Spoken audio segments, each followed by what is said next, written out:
Last month, New Zealand transgender weightlifter Laurel Hubbard dominated and set records in the women's international competition held in Melbourne, Australia. This week it was reported that a transgender athlete dominated the girls' track events in Connecticut, US.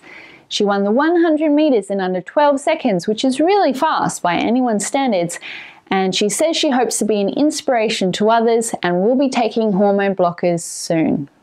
In weightlifting, track and field, even violent sports such as wrestling and mixed martial arts, transgender athletes, specifically male athletes who have transitioned into being female, are dominating the women's competition. Now, why wouldn't they? In every sport which requires speed, strength or endurance, male world records are better than female world records. It's actually quite consistent. Across almost all Olympic events, from sprinting to the marathon, women's peak performances hover around 90% that of men's. Let me be clear, transgender individuals have every right to live their lives happily and peacefully and pursue self-determination. But women's sport is a different issue. And particularly when it comes to violent sports, well, transgender athletes competing against women, that's violence against women. On top of it.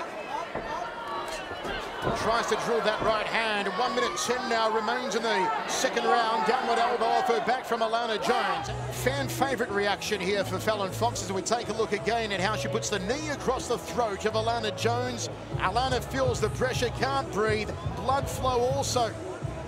Some advocates of transgender athletes say that testosterone-reducing treatments are all that is required to level out the playing field, but that is not true. The male advantage in sport is not just about testosterone, it's about bone structure, muscle mass, hip width, body-to-fat ratio, and biomechanics. And to comprehend the unfairness of this situation, think about this. Athletes who are born female are not allowed to take steroids, as these are performance-enhancing drugs.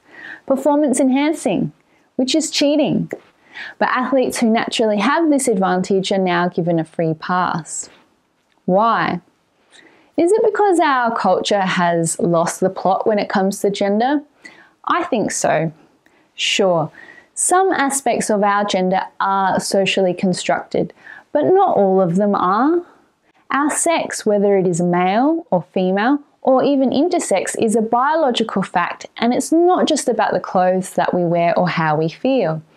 Now, athletes who are truly intersex, which is different to transgender, do pose a real ethical and legal problem for sporting authorities, and I don't pretend to have all of the answers on that question.